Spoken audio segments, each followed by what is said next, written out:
لله نحمده ونستعينه ونستغفره ونؤمن به ونتوكل عليه ونعوذ بالله من شرور أنفسنا ومن سيئات أعمالنا يهده الله فلا مضل له ومن يضلل فلا هادي له ونشهد أن لا إله إلا الله وحده لا شريك له ونشهد أن سيدنا ومولانا محمدا عبده ورسوله وصلى الله تعالى على خير خلقه محمد وعلى آله وأصحابه وأزواجه وأهل بيته وبارك وسلم تسليما كثيرا كثيرا.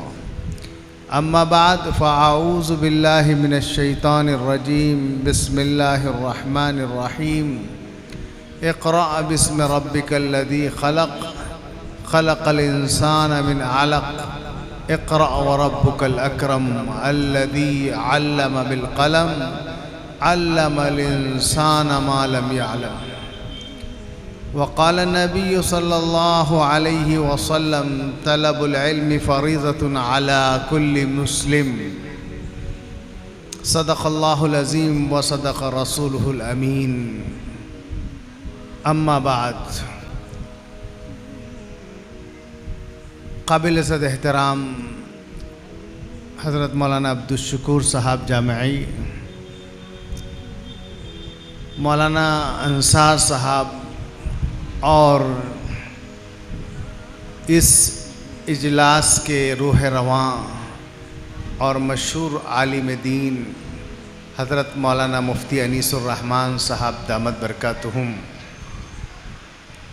محترم حضرات، آپ تقریباً 8-10 دن سے یہاں پر مختلف علماء کرام کی باتیں سن رہے ہیں اور مبارک رمضان کے مہینے میں سن رہے ہیں اور عمل کی نیت سے سن رہے ہیں.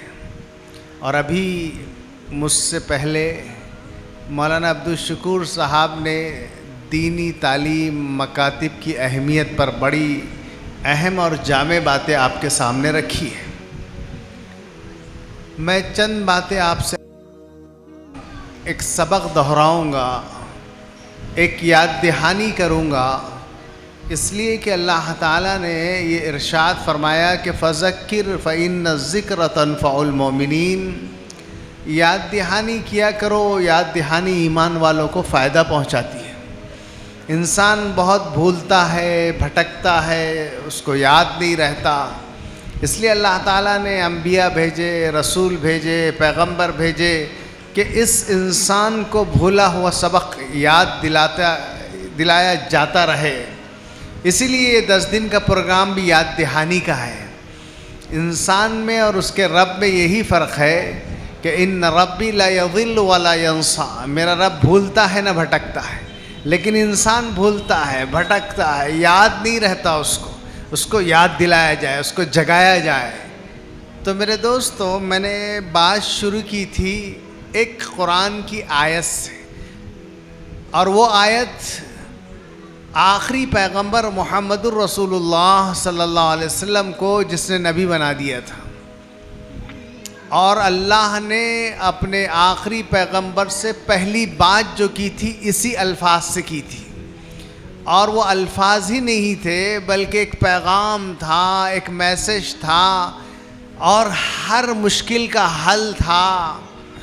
اور آنے والے دور قیامت تک کے تمام مسائل جس کا اللہ علیم و خبیر کو علم تھا، جو ساری مشکلوں سے نکالنے کا ایک نسخہ تھا، جس کو ہم نے بھلا دیا، وہ میں نے اس آیت کے آپ کے سامنے پڑھا، جس کو سنہری حروف سے لکھنا چاہیے، یاد کرنا چاہیے، عمل کرنا چاہیے.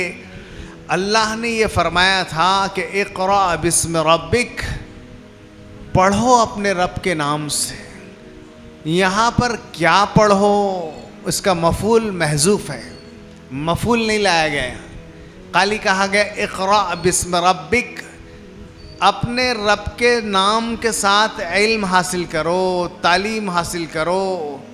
اور کس چیز کی تعلیم؟ اب وہ تعلیم محذوف ہے. ہر چیز کا علم، چاہے وہ سائنس کا ہو، ٹیکنالوجی کا ہو، طبعیات کا ہو، آسمانوں کا ہو، زمین کا ہو، دینی ہو، عصری ہو، سمندروں کا ہو، ہر علم کو جوڑا ہے اللہ نے اپنے نام کے ساتھ اور اللہ کی یاد کے ساتھ. اس کو دھیان میں رکھ کر علم حاصل کرو. اگر یہ علم اللہ کے نام سے ہٹ جائے گا تو آج کتنے تعلیمی ادارے ہیں، اسکول ہے، اور تعلیم کی وزارتیں ہیں، تعلیم کا بجٹ ہے، تعلیم کے لیے بہت سے NGOs کام کر رہے ہیں، بڑی بڑی بلڈنگیں ہیں، لیکن وہ علم رب کے نام سے نہیں کر رہے ہیں. رب اس سے ہٹ گیا تو آج جتنے کرائم اور جرائم تعلیم یافتہ لوگ کر رہے ہیں، یقین مانو آپ، جیسے اللہ نے نقشہ کھینچا تھا حضور کے زمانے میں کہ ظہر الفساد فی البر والبحر بما کسبت ایدی الناس، کہ زمین کی خشکی پر اور تری پر فسادی فساد تھا اور ایک بگاڑ تھا. انسان درندہ بن گیا تھا، انسان کا قاتل بن گیا تھا، انسان اپنی بچی کو زندہ دفن کر رہا تھا، انسان جو ہے ننگا طواف کرتا تھا، انسان قافلے لوٹتا تھا. آج تعلیم یافتہ لوگ وہی کر رہے ہیں جس کا نقشہ آج سے 1400 سال پہلے قرآن نے کھینچا تھا. آج اتنے پڑھے لکھے دور میں، علم کے دور میں، اور آج یونیورسٹی اور تعلیم کا اتنا چرچا ہے، لیکن آج آپ دیکھ رہے ہیں کہ جب رب کے نام سے ہٹا یہ علم تو آج ایسے درندے بیٹھ گئے حکومتوں پر کہ راستے چلتے ہوئے انسانوں کو گولیوں سے بھون دیا جا رہا ہے. عدالتیں خاموش ہے، انصاف بک گیا ہے، انصاف کرنے والے کانپ رہے ہیں، اور سڑکوں پر ننگا ناچ ظلم کا ہو رہا ہے. یہ سارا آپ دیکھ رہے ہیں. آج اچھے لوگ خوف زدہ ہے ان کے ظلم سے، ان کی زیادتی سے. دنیا ظلم سے بھر گئی، اور مسلمانوں کو یہ ایک فریضہ دیا گیا تھا، ایک کام دیا گیا تھا. میں خواتین پہ تو ابھی دیر سے آؤں گا آپ پر، لیکن ہمارا کام کیا تھا؟ ہمارا کام بیٹھنے کا نہیں تھا. آخری پیغمبر محمد الرسول اللہ صلی اللہ علیہ وسلم اکیلے تنہا یہ سارے ماحول میں، سارے چیلنجز کے درمیان اکیلے اٹھے ہیں، اور قرآن کے ساتھ اور قرآن کی تعلیمات کے ساتھ صرف 23 سال کی مدت میں لگاتار محنت کر کے، جدوجہد کر کے، حالات سے ٹکرا کر اور بڑی مصیبتیں اٹھا کر، کبھی بدر میں، کبھی احد میں، کبھی طائف میں پتھر کھا کر، اور کبھی خندق میں پیٹ پر پتھر باندھ کر، اس گزرگاہ، اس دنیا سے جو گزرگاہ ہے، امتحان گاہ ہے، یہاں سے چلا جانا ہے، لیکن کچھ کام کر کے جانا ہے. وہ ہمارے پیغمبر، انقلابی پیغمبر اور سارے انسانوں کے پیغمبر، جنہوں نے انسانیت کو، پوری دنیا کو امن سے، سکون سے بھر دیا تھا. اور یہ کہا تھا صحابہ سے، جب 1,24,000 صحابہ آخری آپ خطبہ دے رہے تھے کہ جب اسلام مکمل ہو گیا اور یہ آیتیں اتر گئی کہ الیوم اکملت لکم دینکم واتممت علیکم نعمتی ورضیت لکم الاسلام دینا، کہ آج تمہارا دین مکمل کر دیا گیا اور اللہ اسلام سے راضی ہو گیا، اور اب یہ دین مستقل قیامت تک کے باقی رہنے والا ہے، اور سارا نظام دے دیا گیا. تو اللہ کے نبی نے ساری باتیں کر کے یہ فرمایا تھا فَلْيُبَلِّغُ الشَّاهِدُ الْغَائِبُ، موجود آدمی یہ پیغام غائب آدمی تک پہنچا دے، ہر ایک تک پہنچا دے. ہدایت کا دینا اللہ کا کام ہے، لیکن اگر برائی کو ہوتا ہوا ہم دیکھ رہے ہیں اور ہمارے دل میں یہ تڑپ نہیں ہے کہ ہم اس برائی کو دور کریں گے. حدیث میں نبی کریم صلی اللہ علیہ وسلم نے فرمایا تھا کہ من رعا منکم منکرا فلیغیرہ بیدہ، جو کوئی تم میں سے برائی کو ہوتا ہوا دیکھے تو سب سے پہلا کام یہ ہے اس کا کہ اپنے ہاتھ سے روک دے اس کو. طاقت ہے تو روکو، اگر یہ نہیں ہے بلسانی، زبان سے برائی کو برا کہو، اگر اس کی بھی طاقت نہیں پاتے ہو تو فبقلبہ، اپنے دل سے برائی کو برا سمجھو، اور یہ دل میں یقین رکھو کہ انشاءاللہ جس دن طاقت آئے گی میں ایسے ظالموں کا ہاتھ پکڑوں گا. اگر یہ بھی نہیں ہے تو ایمان کا کوئی درجہ ہمارے دل میں نہیں ہے، کوئی درجہ نہیں ہے. میرے دوستو 50-60 سال کی زندگی اللہ نے دی ہے، ایک کام کے لیے دی، ایک مشن کے لیے دی، خالی کھانے کمانے کے لیے نہیں دی، خالی پیٹ کی پوجا کے لیے نہیں دی، خالی ہم اپنا گھر، میرا جو ہے کاروبار اور میری فیملی اسی میں جینے کے لیے نہیں دی بلکہ ایک کام دیا اور فرمایا کنتم خیر امت اخرجت للناس، تم بہترین امت ہو، سارے انسانوں کے لیے تم کو برپا کیا گیا، تأمرون بالمعروف وتنہون عن المنکر، اچھائی کا حکم کرنے والے لوگ ہو تم اور برائی سے روکنے والے ہو۔ یہ جو چل رہا ہے زمانے میں تو اس کو بدلنا میری آپ کی ذمہ داری ہے۔ مفتی انیس الرحمن صاحب نے 10 دن سے یہ آپ کو سبق پلایا ہے، الگ الگ علماء کے ذریعے سے، الگ الگ لوگوں نے بات کی، قرآن سے کی، حدیث سے کی۔ میرے دوستو، میں آپ کو مایوس نہیں کرتا۔ دیکھو یہ ظلم جو ہو رہا ہے نا، اندھیری رات کے بعد اجالا نکلنے والا ہے، روشنی آنے والی ہے، ان کی الٹی گنتی شروع ہو گئی ہے۔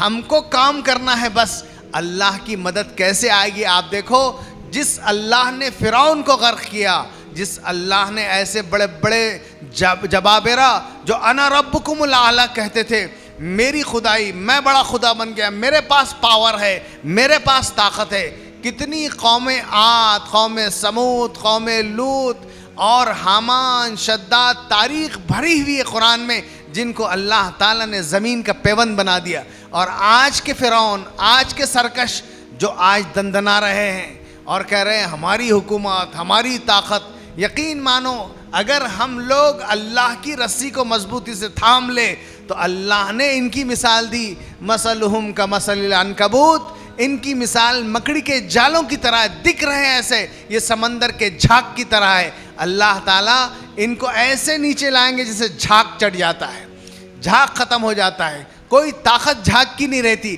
لیکن دکھتا ایسا ہے کہ بہت اونچا آ گیا۔ اللہ نے کہا فَأَمَّا الزَّبَدُ فَيَذْهَبُ جُفَاءً، جھاگ بالکل ایسے جائے گا کہ پتہ بھی نہیں چلے گا۔ لیکن میرے دوستو، ہم اپنا جائزہ لیں، ہم اپنا جائزہ لیں۔ آج ہماری بچیوں کے بارے میں مولانا نے کہا کہ ایسی بے حیائی ہو گئی، ایسے ہمارے بچے نشے میں ہے، یہ ساری چیزیں ہم کو دور کرنا پڑے گی، اپنی اصلاح کرنا پڑے گی اور ہم کو لوٹنا پڑے گا قرآن کی طرف، حدیث کی طرف۔ ابھی آپ نے کرونا میں دیکھا کہ سارا تعلیم کا نظام مفلوج ہو گیا تھا اور آن لائن تعلیم، بس ہر اسکول آن لائن بن گیا تھا، یہاں تک کہ دینی مدرسے بھی آن لائن بن گئے۔ اور حدیث میں آتا ہے الحکمت ضالۃ المومن حیث وجدہا فہو احق بہا، کہ حکمت کی چیز مومن کی گمشدہ چیز ہے، جہاں ملیں گی ہم لیں گے۔ اب اس کے ذریعے سے تعلیم ہوئی تھی تو مسلمانوں نے بھی کی، مدارس نے کی، دارالعلوم دیوبند نے کیا، ندوے نے کیا، کاشف العلوم نے کیا، ہر ایک نے کیا، آن لائن تعلیم کی اسکولوں میں، یہاں تک کہ کے جی کے اور فرسٹ جماعت پہلی کلاس کے بچوں نے بھی آن لائن تعلیم حاصل کی۔ اب ہماری خواتین کو آن لائن تعلیم کا میرا موضوع ہے تو اب اس میں اچھائی جہاں ہے برائی بھی ہے، تو اس کو حکمت کے ساتھ کیسے کریں گے، ہم ہر جگہ کیسے اس کو کیش کروائیں گے، یہ سب سمجھنے کی ضرورت ہے۔ میرے دوستو، تعلیم اور علم یہ پہلی بات ہے قرآن کی۔ ہمارے پاس ابھی مولانا نے کہا 2% بچے تعلیم نہیں حاصل کر رہے، ہم نے تعلیم کو نوکری کے ساتھ جوڑا ہے۔ دیکھو، تعلیم کا کوئی تعلق نوکری سے نہیں ہے، تعلیم تعلیم ہے، اس سے انسان کا سوچنے کا انداز بدل جاتا، اس کے اندر بہت بڑا فرق پڑتا ہے۔ علم اور نوکری کوئی جوڑ نہیں ہے۔ نوکری تو آدمی کو رزق تو اللہ دیتا ہے، کتنے ان پڑھ ہے جن کو سائن کرنا بھی نہیں آتی، دستخط بھی نہیں آتی، ان کے ہاتھ کے نیچے بڑے بڑے انجینئر اور بڑے بڑے آرکیٹیکٹ کام کر رہے ہیں، جن کے پاس کوئی علم نہیں، ان کے نیچے بڑے بڑے علم والے کام کر رہے ہیں۔ اللہ نے رزق جو ہے نہ محنت پہ رکھا، نہ تعلیم پہ رکھا، نہ کسی اور کے ساتھ، بلکہ اللہ جس کو چاہتا ہے رزق دے دیتا ہے۔ رزق کا کوئی تعلق کسی چیز سے نہیں۔ اگر محنت سے ہوتا تو قلی سب سے زیادہ مالدار ہوتا، اس سے زیادہ کوئی محنت نہیں کرتا، اور اگر علم سے ہوتا تو کتنے انجینئر ایسے ہیں جو معمولی 10-15 ہزار کی نوکری کر رہے ہیں۔ تو یہ کوئی تعلق اس سے علم سے نہیں ہے رزق کا، بلکہ رزاق تو اللہ ہے۔ مجھے آپ سے چند باتیں کرنی ہے کہ ہم اس بات کو اچھی طریقے سے سوچ لیں کہ انشاءاللہ ہم علم حاصل کر کے جتنی نئی ٹیکنالوجی ہے اس کو اختیار کر کے اپنے بچوں کو تعلیم دیں گے، کیونکہ حدیث میں آتا ہے ما نحل والد لولدہ، کہ کسی باپ نے اور ماں نے اپنے بچے کو اس سے بہتر کوئی تحفہ نہیں دیا کہ اچھا علم دے دیا، اچھی تعلیم دے دیا. اور کہتے ہیں ایک مرد کی تعلیم تو ایک فرد کی تعلیم ہے، لیکن ایک عورت کی تعلیم ایک نسل کی تعلیم ہے. ہماری بہنوں کی تعلیم، ہماری بہنوں کو ملتا ہی نہیں سننے کے لیے. مولانا انیس صاحب نے یہاں مردوں کا اجتماع کیا. اگر کوئی ایسی جگہ ہوتی جہاں خواتین بھی ہماری بات سنتی، یقین مانو عورتوں کے اندر بہت جذبہ ہے، نہ ان کو جمعہ کے خطبے ملتے سننے کے لیے، نہ ان کو کہیں دین کی بات سننے کے لیے ملتی ہے. ہمارے پاس باہر کے ملکوں میں تو ہر مسجد میں الگ سے انتظام ہے ان کا، ہر نماز میں جمعہ میں آتی ہے اور اللہ کے دین کی بات سنتی ہے.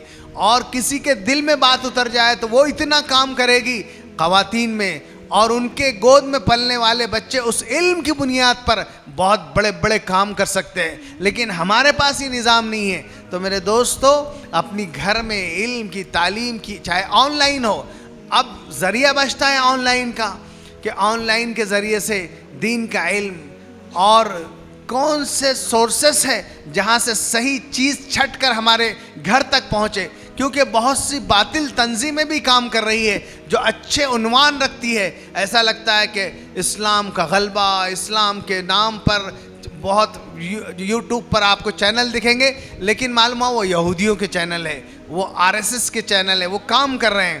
تو اس کو چوکنا رہتے ہوئے، کیونکہ آج میں آپ کو بتاؤں کہ اسلام سب سے زیادہ تیز پھیلنے والا مذہب ہے. نیٹ پر چیک کر لو آپ. اس لیے اتنے بند باندھے جا رہے، اتنی دیواریں کھڑی کی جا رہی کہ اس کو کیسے روکا جائے. پوری دنیا فکر میں ہے، لیکن اللہ اس دین کو غالب کر کے رہے گا. اللہ غالب کرے گا اس کو. لیکن ہم کو محنت کرنے کی ضرورت ہے میرے دوست. ہم کو کام، مسلمان باتیں کر رہا ہے، کام نہیں. ہمارے صبح اسٹیٹس دیکھو آپ، ایسی بڑی بڑی باتیں، لیکن عملی اعتبار سے کون سے مسلمان ادارے بنا رہے، تعلیم گاہیں بنا رہی. جیسے مولانا سجاد صاحب نے جامع مسجد کے خطاب میں کہا تھا کہ مسلمان کا پیسہ شادیوں پر خرچ ہو رہا، مسلمان کا پیسہ شادی خانے بنانے پر خرچ ہو رہا. ابھی انہوں نے بتایا تھا حیدرآباد میں ایک صاحب نے شادی کی اپنی بیٹی کی تو 10 کروڑ روپے خرچ کیے. یہ حالت ہماری ہے. اور ہمارے نہ ہاسپٹلس ہے، نہ ہمارے اچھے تعلیمی ادارے ہیں. جبکہ گورنمنٹ نے ابھی ایک نیا نیب بول کے نیو ایجوکیشن پالیسی لاگو کر دی، جس میں ہر اسکول میں شرک پڑھایا جائے گا، بت پرستی کی تعلیم آپ کے بچے حاصل کریں گے. تو میرے دوستو، اس لیے تو مکاتب کی کوشش چل رہی ہے، اس لیے تو کوشش چل رہی ہے ایسی ٹیوشن کلاسز لائے جائے جہاں ہمارے بچے کا ایمان محفوظ رہ سکے، ہماری بچیوں کا ایمان محفوظ رہ سکے. ورنہ یاد رکھو کہ ہمارے بچے اسکول جا کر شرک لے کر آئیں گے.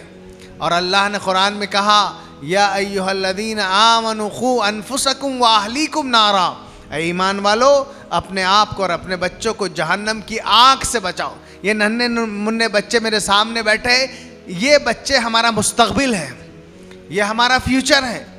یہ بچے ڈاکٹر بن گئے، انجینئر بن گئے، لیکن ان کا اسلام خطرے میں پڑ گیا تو میرے دوستو ہم نے سب کچھ کھو دیا.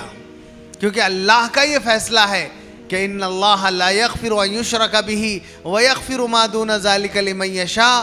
اللہ شرک کو کبھی معاف نہیں کریں گے، اس کے علاوہ کوئی گناہ ہے تو معاف کر دیں گے. اور یہ دنیا میں جیسی آنکھ بند ہوگی، سب سے پہلے ایمان کا سوال ہوگا، اسلام کا سوال ہوگا. اگر ایمان بچا کر نہیں گئے ہم تو ہم نے سب کچھ کھو دیا میرے دوست، ہم نے سب کچھ کھو دیا. اس لیے اپنی نئی نسل کے ایمان کی فکر، بچیوں کے ایمان کی فکر، اس کے لیے کیا راستے اختیار کیے جا سکتے ہیں، یہ سب کرنے کی ہم کو ضرورت ہے، محنت کرنے کی. اور اللہ کا یہ فیصلہ ہے قرآن میں، وَأَن لَيْسَ لِلْإِنسَانِ إِلَّا مَا سَعَىٰ وَأَنَّ سَعْيَهُ سَوْفَ يُرَىٰ. اللہ قرآن میں کہہ رہا ہے انسان کو نہیں ملتا مگر وہی جو وہ کوشش کرتا ہے. اللہ نے یہاں مومن، مسلمان، نمازی، زکوٰۃ دینے والا یہ نہیں بولے، بلکہ انسان کا لفظ استعمال کرے. کوئی مذہب کا ماننے والا ہو، یہ دنیا دارالاسباب ہے، جو محنت کرے گا وہ پالے گا، یہاں پر اس کو رزلٹ ملے گا دنیا میں. اگر ہم محنت نہیں کریں گے، خالی دعاؤں پہ کام چلائیں گے، تو مجھے بتاؤ آپ کہ حضور صلی اللہ علیہ وسلم سے بڑھ کر کس کی دعا قبول ہو سکتی تھی؟ آپ کعبے کے پاس تھے، آپ دعا کر لیتے خالی تو پوری دنیا میں اسلام پھیل جاتا. لیکن میرے نبی کو ایک دن کی فرصت نہیں تھی. کبھی آپ عقبہ کی گھاٹیوں میں، کبھی صفا کی پہاڑیوں پر، کبھی احد کے میدان میں دندان شہید کرا رہے ہیں، کبھی بدر کے وادی میں ہے، کبھی طائف میں آپ کے پیر لہولہان ہو جاتے ہیں اور کبھی حنین کی وادیوں میں آپ ہوتے ہیں. ایک منٹ کا سکون نہیں ہے آپ کو, اتنا کام کر رہے ہیں آپ کہ اللہ کو روکنا پڑ رہا ہے کہ لعلک باقع نفسک علی آثارہم, اے محمد صلی اللہ علیہ وسلم کہ ان کے پیچھے اپنی جان گنوا دو گے. اور یہ کہا طٰہٰ ما انزلنا علیک القرآن لتشقیٰ, طٰہٰ ہم نے قرآن اس لیے نہیں نازل کیا کہ آپ کو مشقت میں ڈالے. روکنا پڑتا تھا اللہ کو. اور ہم کیا کرتے ہیں, دن نکلتا مسلمان کا 12-1 بجے, پوری رات جاگتے ہم. جس اللہ کے نبی نے یہ فرمایا تھا کہ لا ثمر بعد العشاء, عشاء کے بعد کوئی گفتگو نہیں کرنا, جلدی سونا, یہ سیکھ لیا غیر مسلموں نے. اور ان کے محلے 10 بجے بالکل آف ہو جاتے, ایک آدمی نہیں دکھے گا. اور ہم نے ہماری نبی کی تعلیمات کو بالکل چھوڑ دیا. پورے محلے ہمارے آباد ہے راتوں میں, اور ان کی صبح نہ فجر ہو رہی ہے, ان کی صبح 1 بجے ہو رہی ہے. اور پھر اس کے بعد رونا روتے ہیں کہ مولانا رزق میں برکت نہیں ہے. کہاں سے رزق میں برکت رہے گی؟ اللہ کے نبی نے فرمایا کہ صبح اٹھنے میں فجر کے ساتھ رزق کی برکت ہے, اور جو فجر کی نماز پڑھتا ہے اللہ کی سیکورٹی میں رہتا ہے. ہم نے اللہ سے ربط ہی توڑ دیا ہمارا, تو اس کے نتیجے میں آج پوری دنیا میں نہیں, اس ملک میں بھی مسلمان کے ساتھ ایسا ہو رہا ہے جیسے کوئی بھوکے دسترخوان پر ٹوٹ پڑے. جیسے نبی کریم صلی اللہ علیہ وسلم نے فرمایا تھا کہ ایک دور آئے گا کہ تم پر قومیں ایسی ٹوٹ پڑے گی جیسے بھوکے دسترخوان پر ٹوٹ پڑتے ہیں. یہی صورتحال آج ہے میرے دوستوں. میں آپ سے لمبی بات نہیں کرنا چاہتا, بس یہ کہ ہم کو جائزہ لینا ہے, ہماری خواتین کو بھی ہم کو علم کی دولت سے آراستہ کرنا ہے, چاہے وہ آن لائن کے ذریعے سے ہو یا آف لائن کے ذریعے سے ہو. ہماری بچیوں کی عصمتیں محفوظ ہو, ان کی حیا باقی رہے, ان کا ایمان باقی رہے. آج جتنی تعلیم ہے وہ جسم کی تعلیم ہو رہی ہے, اور روح کی تعلیم کا کوئی انتظام نہیں ہے. اور جب روح کی تعلیم نہیں ہوگی تو بچی آن لائن جائے گی تو وہاں کسی سے دوستی کر لے گی, وہاں کسی غیر کے ساتھ دوستی کر لے گی, کیونکہ موبائل نے آج سب کو کنیکٹ کر دیا. کس کے ساتھ آپ کی بچی کی دوستیاں ہیں؟ کیونکہ اس کی روح کی تعلیم نہیں ہوئی. آج ساری تعلیم کا نظام جسم کے ساتھ جڑ گیا ہے. اللہ کے انبیاء نے روح کی تعلیم کا نظم کیا تھا. صحابہ نے کہا پہلے ہمارے دل میں امانت آئی, پھر قرآن اترا, دل بنا, پھر قرآن اترا, پھر اس کے بعد جب ان کے دل بن گئے تو اب قرآن ایسے متقیوں کو راستہ دکھانے لگا کہ اب صبح اور شام ان کی ایک ملکوں میں ہوتی تھی, اور ملک کے ملک اسلام میں داخل ہوتے تھے میرے دوست. ان کی ایسی تربیت کی گئی تھی, ایسا تقویٰ ان کے دل میں آیا تھا. اور روزے کی فرضیت کا مقصد بھی میرے دوستو لعلکم تتقون ہے کہ اندر تقویٰ پیدا ہو جائے. جیسے دن میں آپ نے رمضان میں صبح سے لے کر شام تک حلال کھانا نہیں کھایا, پانی نہیں پیا, میرا اللہ مجھے دیکھ رہا ہے, ایسے ہی اگلے 11 مہینے اللہ کی حرام سے بچنا ہے. ہماری بہنوں نے بھی روزے رکھے. ایک تقویٰ جب پیدا ہو جائے گا انشاءاللہ تو اللہ کی مدد ہمارے ساتھ ہوگی. قرآن ہم کو راستہ دکھائے گا, کیونکہ قرآن میں یہ کہا گیا کہ ذالک الکتاب لا ریب فیہ ھدی للمتقین, یہ وہ کتاب ہے جس میں کوئی شک و شبہ نہیں, یہ متقیوں کو راستہ دکھاتی جن کے اندر تقویٰ ہوتا ہے. اور تقویٰ ہی نہیں ہے آپ کے اندر, آپ کو اللہ سے کنیکٹ ہی نہیں ہے, آپ نہ نماز پڑھتے ہیں, تو قرآن آپ پر اثر نہیں کرے گا. جیسے ابو جہل پر اثر نہیں کیا تھا, اور جو ہے ابو لہب پر نہیں کیا تھا, کیونکہ اندر کی لائٹ ان کی جلی نہیں تھی, اندر روشن نہیں ہوا تھا. قرآن نے اثر نہیں کیا. جیسے 2 روشنی ضروری ہے دیکھنے کے لیے, ایک آنکھ کی روشنی اور باہر لائٹ کی روشنی. اگر یہ ابھی لائٹ چلی جائے تو آپ آزو بازو ایسے ٹٹولیں گے, کچھ نظر نہیں آئے گا, حالانکہ آپ کی آنکھیں ہیں لیکن آپ کو نظر نہیں آئے گا.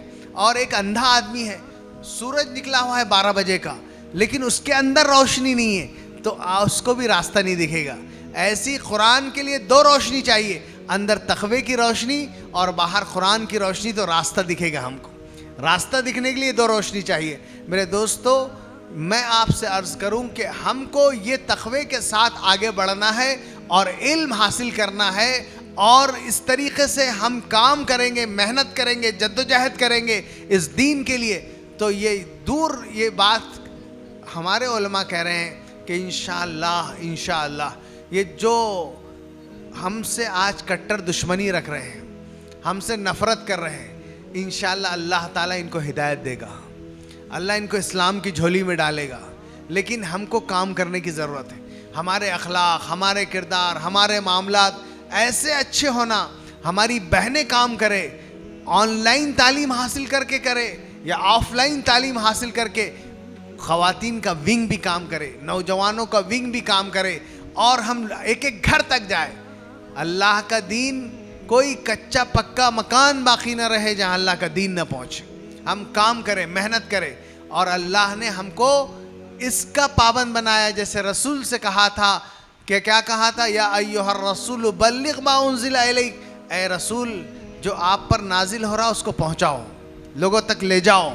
فَإِن لَّمْ تَفْعَلْ فَمَا بَلَّغْتَ رِسَالَتَهُ، اگر تم نے یہ کام نہیں کیا تو تم نے اپنے منصب نبوت کا حق ادا نہیں کیا. اور آگے ایک بہت کام کی بات بتائی اللہ نے.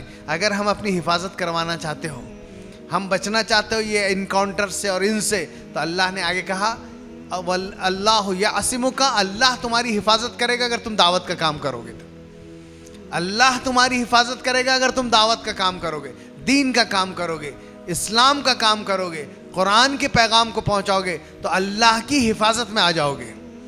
اور اگر نہیں کرو گے تو اللہ دشمنوں سے مروا دے گا، اپنوں سے مروا دے گا. یہ مائک اگر آواز دینا بند کر دے گا تو ابھی مفتی صاحب کہیں گے کہ ہٹاؤ اس کو نیچے. یہ پنکھا ہوا نہیں دے گا تو ہٹا دیا جائے گا. جو چیز کام نہیں کرے گی اس کو اتار دیتے، آپ ہٹا دیتے.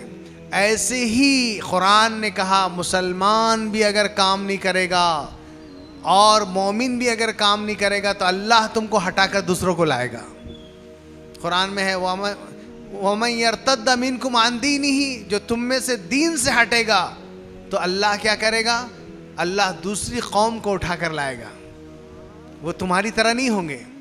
ابھی ایک جماعت گئی تھی افریقہ، تو فجر کی نماز میں گئے، سارے نو مسلموں کی بستی تھی، ایسی بڑی مسجد تھی گنج شہیدہ کی طرح. تو اذان کے ساتھ گئی جماعت ہو، تو ان کو جگہ کہاں ملی؟ جہاں چپل اتارتے وہاں، پوری مسجد پیک. تو انہوں نے سوچے کہ کوئی مولانا طارق جمیل وغیرہ آ رہے کہ آج ان کا فجر کے بعد خطاب ہے، اتنی پیک مسجد ہے، اتنا رش ہے.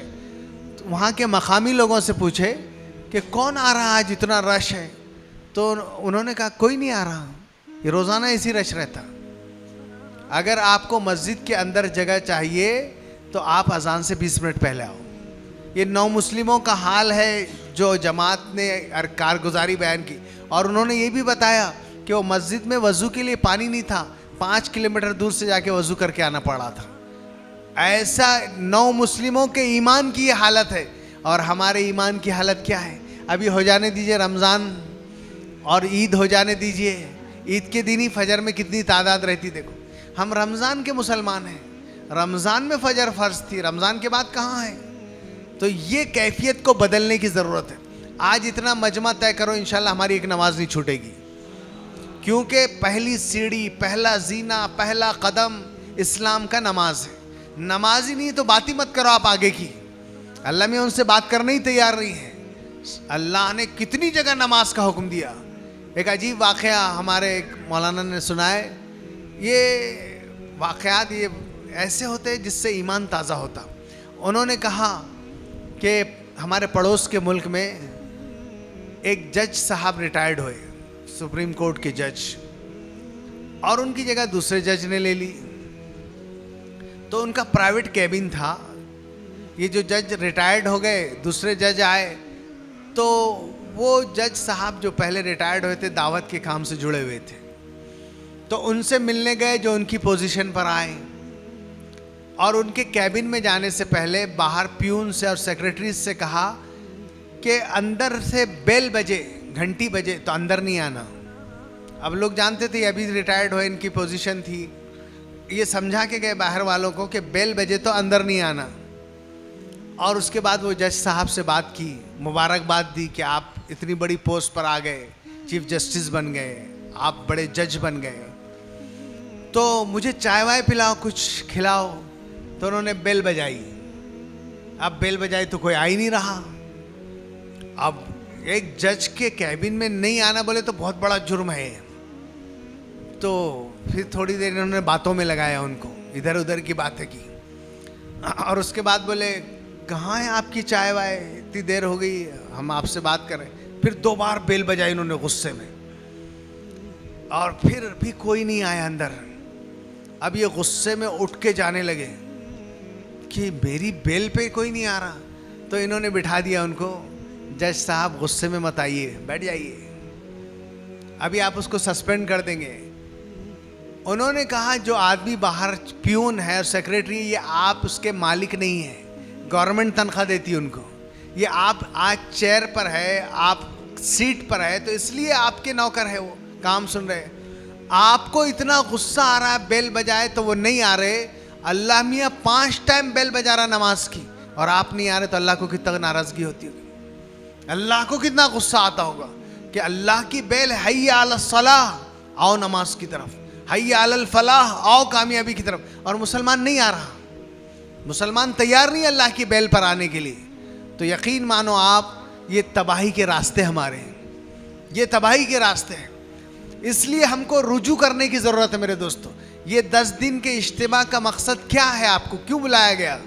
کوئی لوگوں کی بھیڑ جمع کرنا تھی یا خالی نام کرنا تھا؟ یہ مقصد نہیں تھا ان لوگوں کا. ان کا مقصد یہ ہے کہ ان حالات میں مایوس مت ہو، تم ہی سربلند رہو گے. قرآن نے کہا لا تہینوا ولا تحزنوا وانتم الاعلون ان کنتم مؤمنین. نہ کمزوری دکھاؤ، نہ پست ہمت ہو، تم ہی سربلند رہو گے اگر واقعی صاحب ایمان ہو. اللہ تم کو بلند کرے گا، اللہ تم کو آباد کرے گا، اللہ تمہارے دین کو غالب کرے گا. لیکن اے مسلمانوں، اللہ کے دین کی طرف آؤ تو صحیح، اللہ سے تعلق تو قائم کرو. وَاعْتَصِمُوا بِحَبْلِ اللَّهِ جَمِيعًا.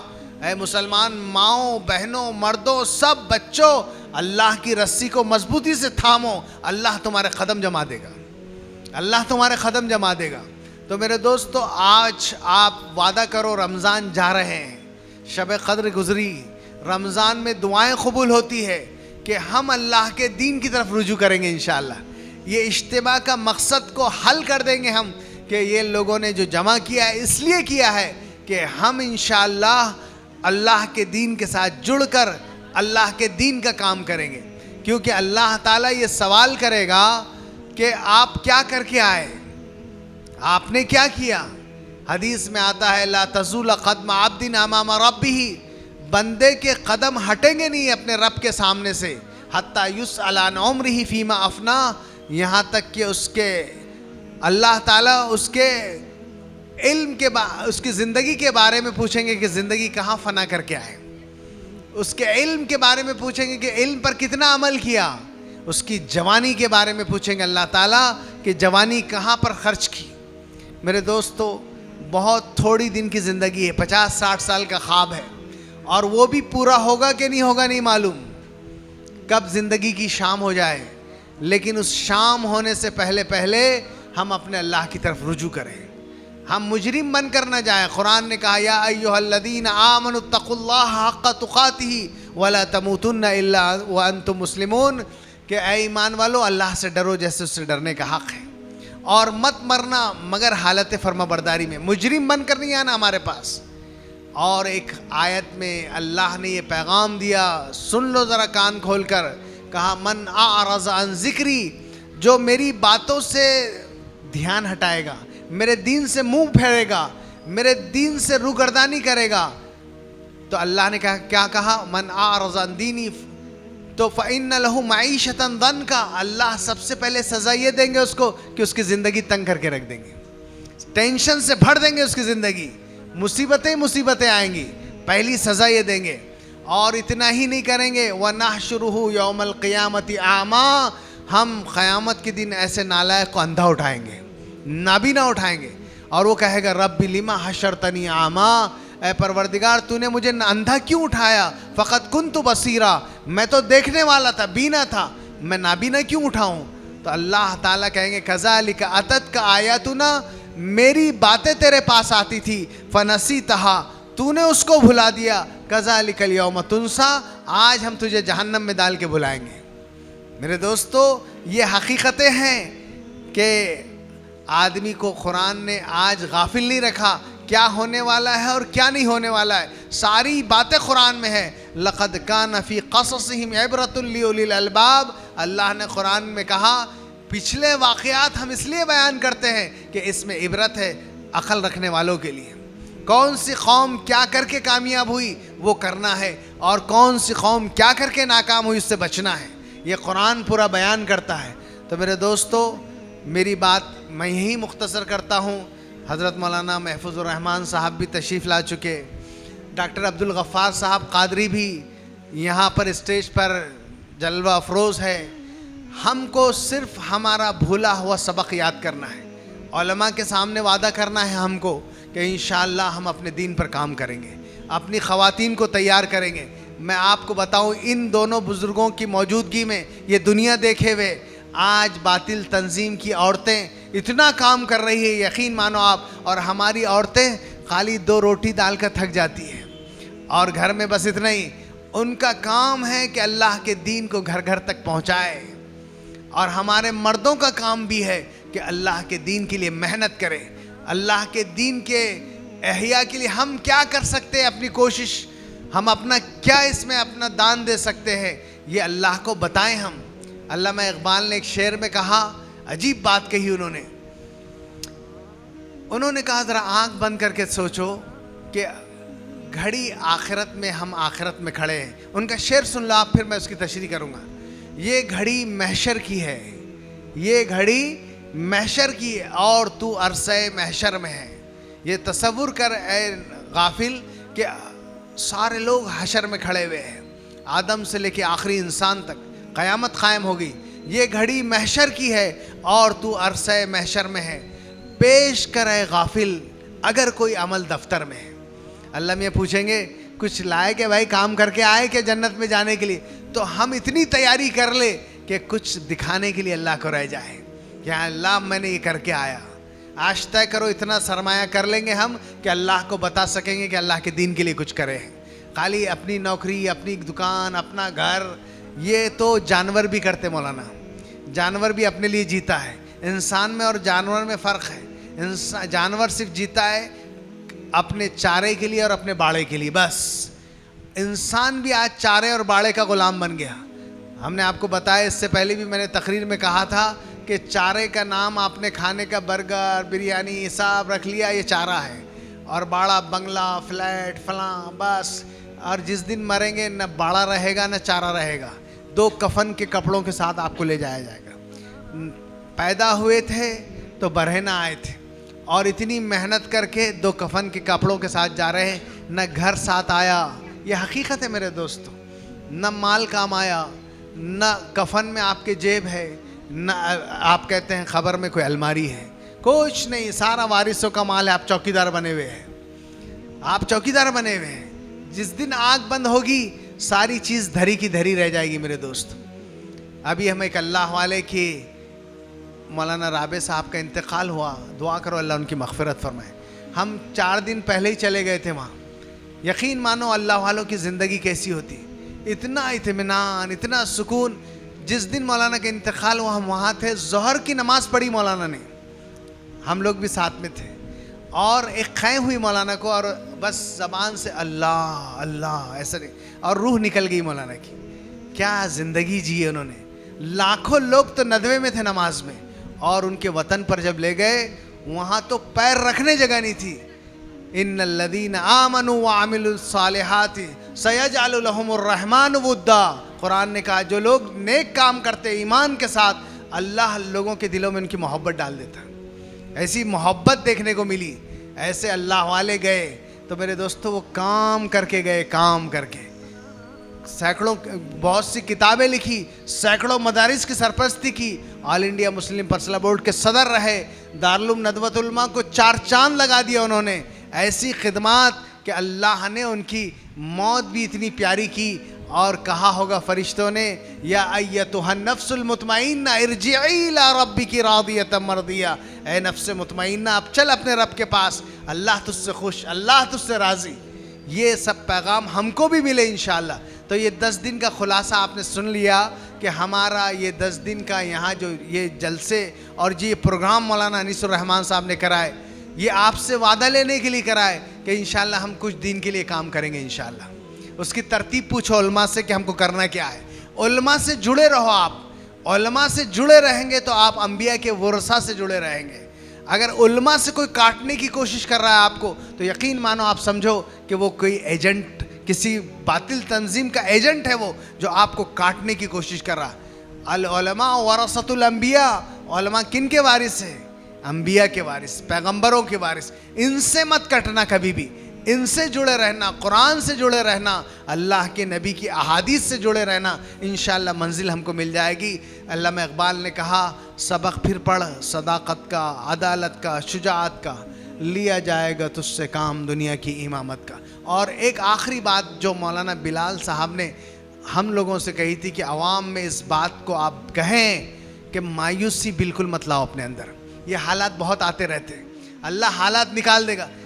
مایوسی جس قوم میں آتی ہے وہ ناکام ہوتی ہے. ہم اور ہمت سے کام کرو اور کہو حسبنا اللہ و نعم الوکیل، اللہ ہمارے لیے کافی ہے اور وہ بہترین کارساز ہے.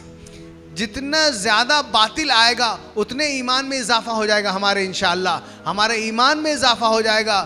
جب قرآن نے کہا کہ جب حضرت ابراہیم علیہ السلام کے لیے آگ جلائی گئی اور پورا ان کو ختم کرنے کا پروگرام تھا تو ان کے زبان پہ جملہ تھا حسبنا اللہ و نعم الوکیل، تو اللہ نے اس آگ کو باغ بنا دیا تھا. اور جب خندق کے موقع پر سارے لوگ آئے اور کہا ان الناس قد جمعوا لکم، حضور سے یہ کہا گیا اور صحابہ سارے لوگ تمہارے خلاف آ گئے ہیں، تو اللہ تعالیٰ نے قرآن میں کہا ان کے ایمان فزادہم ایمانا، ان کے ایمان میں اور اضافہ ہو گیا اور کہا اس کا تو وعدہ اللہ اور رسول نے کیا تھا، اب تو اور مزہ آئے گا. جتنا ہی آئیں گے انشاءاللہ ہم اتنے زیادہ اور مضبوط ہوں گے پہاڑ کی طرح انشاءاللہ. کوئی گھبرانے کی ضرورت نہیں. اور خالد ابن ولید کا یہ پیغام آپ سن کر چلیے کہ ان کی ساری زندگی جنگوں میں گئی، ہمیشہ جنگ میں رہے، جسم پر کوئی نشان ایسا باقی نہیں تھا جہاں تلوار کا اور نیزے کا مار نہ ہو. لیکن موت بستر پر آئی اور جاتے جاتے انہوں نے کہا ہر بزدل کو میرا یہ پیغام پہنچا دو کہ اگر کوئی جنگ میں جا کر مرتا تو خالد مرتا، لیکن اللہ نے حفاظت کری اور ان کا انتقال بستر پر ہوا.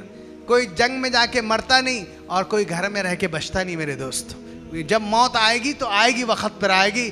اور کون جینے کے لیے آیا ہے دنیا میں؟ ہر ایک کو جانا ہے، کوئی پہلے ہے یا بعد میں ہے. اللہ ہم کو عمل کی توفیق عطا فرمائے. وآخر دعوانا ان الحمد للہ رب العالمین.